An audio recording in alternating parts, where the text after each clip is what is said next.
ابن آدم، اے اللہ کے بندے، اگر تو خرچ کرے گا خیر الک، تو یہ خرچ کرنا، اللہ کی راہ میں خرچ کرنا، دوسروں کو دینا، یہ تمہارے لیے بہتر ہے،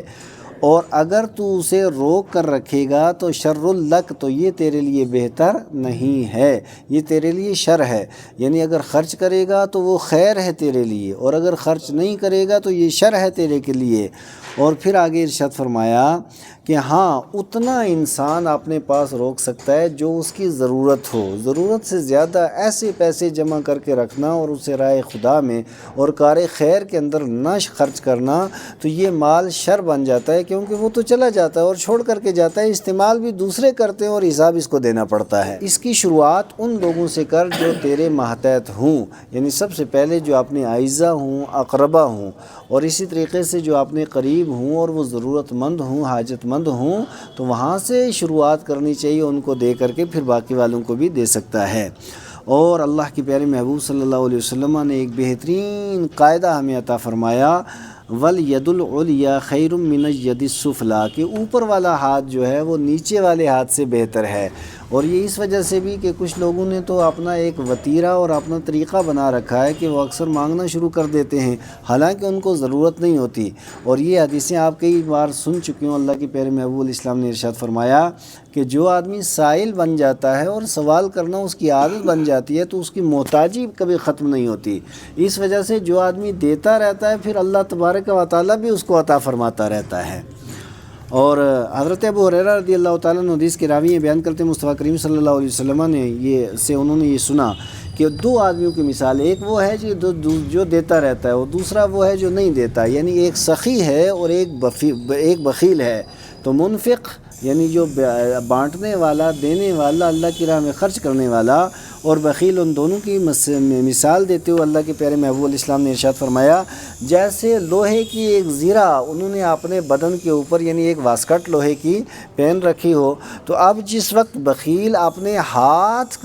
ہاتھ جیب کی طرف لے جاتا ہے تو وہ لوہے کی واسکٹ کشادہ ہو جاتی ہے، کھل جاتی ہے، اور وہ آرام سے پیسے نکال کر کے اللہ کی راہ میں خرچ کرتا رہتا ہے، اور اس کی یہاں تک کہ اس کا جو یہ لباس ہے یہ اس کے پورے ڈھانپ لیتا ہے اور کشادہ ہو جاتا ہے۔ لیکن جب بخیل اپنا ہاتھ لے جاتا ہے تو اس کی کنجوسی کی وجہ سے اور اس کی بخالت کی وجہ سے اس کی ساری کڑیاں اتنی زیادہ سخت ہو جاتی ہیں اور ٹائٹ ہو جاتی ہیں کہ وہ پیسہ نکالنے ہی نہیں دیتی ہیں، اور اس طریقے سے وہ اللہ کی راہ میں خرچ نہیں کر سکتا ہے۔ تو اللہ تبارک و تعالیٰ، اس کا مطلب کیا ہو، یہ متفق علیہ حدیث ہے کہ ہر بندہ خرچ بھی نہیں کر سکتا، اللہ کی راہ میں خرچ بھی وہی کرتا ہے اللہ تعالیٰ جسے توفیق عطا فرماتا ہے۔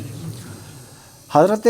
قیس بن صلہ الانصاری رضی اللہ تعالیٰ عنہ حدیث کے راوی ہیں، یہ بیان کرتے ہیں کہ نبی مکرم صلی اللہ علیہ وسلم کی بارگاہ اقدس کے اندر ان کے بھائیوں نے جا کر کے شکایت کی۔ اب شکایت کیا تھی کہ حضور علیہ السلام کی بارگاہ اقدس کے اندر کہ یا رسول اللہ صلی اللہ علیہ وسلم کثرت کے ساتھ یہ اپنا مال، بڑی فراخ دلی کے ساتھ اپنا مال خرچ کر دیتے ہیں، سب کو دے دیتے ہیں، تو آپ ان کو کچھ سمجھائیے آپ۔ تو کل تو یا رسول اللہ، اس نبی پاک علیہ السلام کی بارگاہ اقدس کے اندر یہ قیس کہتے ہیں کہ میں نے عرض کیا یا رسول اللہ صلی اللہ علیہ وسلم، میں اپنے حصے کے کھجور رکھ لیتا ہوں اور پھر اس کے بعد میں ان کو اللہ کے راستے میں خرچ کرتا ہوں اور اپنے دوستوں کے اوپر خرچ کرتا ہوں، اس طریقے سے خرچ کرتا رہتا ہوں۔ تو اب نبی پاک علیہ السلام یہ جملہ سن کر کے اتنا خوش ہوئے۔ عرب کا ایک دستور تھا کہ جب خوشی ہوتی نا تو دوسرے کے سینے کے اوپر اس طریقے سے ہاتھ رکھتے تھے، تو اس طریقے سے نبی پاک علیہ السلام نے میرے سینے پہ اس طرح ہاتھ رکھا، اور ہاتھ رکھنے کے بعد آقا کریم علیہ السلام نے ارشاد فرمایا کہ انفق ینفق اللہ علیک، کہ تو اللہ کی راہ میں خرچ کرتا رہے، اللہ تعالیٰ تیرے اوپر خرچ کرتا رہے گا اور تجھے عطا فرماتا رہے گا۔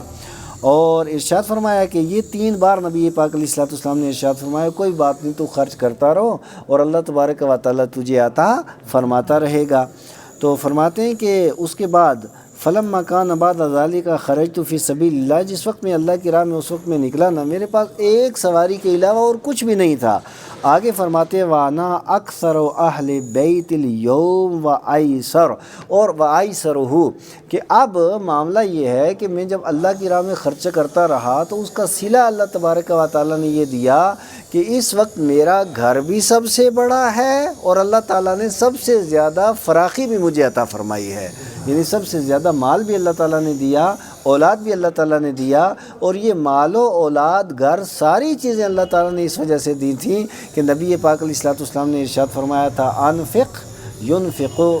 کہ تو خرچ کر، ینفق اللہ علیک، کہ اللہ تبارک و تعالیٰ تجھے عطا فرماتا رہے گا۔ تو اس طریقے سے حضرت انس بن مالک رضی اللہ تعالیٰ عنہ حدیث کے راوی بیان فرماتے مصطفیٰ کریم، یہ بیان کرتے مصطفیٰ کریم علیہ السلام نے ارشاد فرمایا دوست تین طرح کے ہوتے ہیں، کہ انسان کے دوست ہوتے ہیں نا، تو ایک دوست تو وہ ہے وہ جو یہ کہتا ہے کہ انا معک حتی تاتی قبرک، میں تب تک تیرے ساتھ ہوں جب تک تو قبر میں جاتا، یعنی ساری زندگی میں تیرا ساتھ نہیں چھوڑوں گا۔ ایسے بڑے دوست ہوتے ہیں جو ساری زندگی ساتھ دیتے ہیں۔ ایک تو وہ دوست ہوا، اور ایک دوسرا دوست ہے وہ یہ کہتا ہے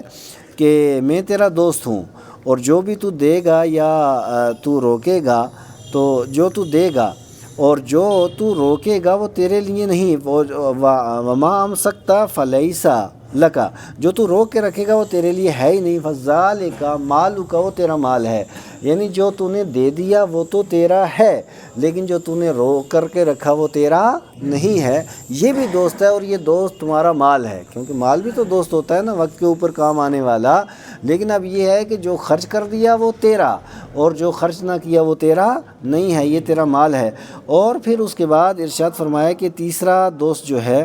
وہ یہ ہے کہ وہ یہ کہتا ہے انا معک حیث دخلت و حیث خرجت، کہ میں تو جہاں جائے گا میں تیرے ساتھ ہوں، جہاں تو داخل ہوگا وہاں میں تیرے ساتھ ہوں، جہاں سے تو نکلے گا وہاں میں تیرے ساتھ ہوں، یعنی دنیا کے اندر بھی میں تیرے ساتھ ہوں اور قبر میں بھی میں تیرے ساتھ ہوں۔ فذالک عملہ، تو وہ اس بندے کا عمل ہوتا ہے، وہ اس بندے کا عمل ہوتا ہے، یعنی مال تب تک ساتھ ہے کہ جب تک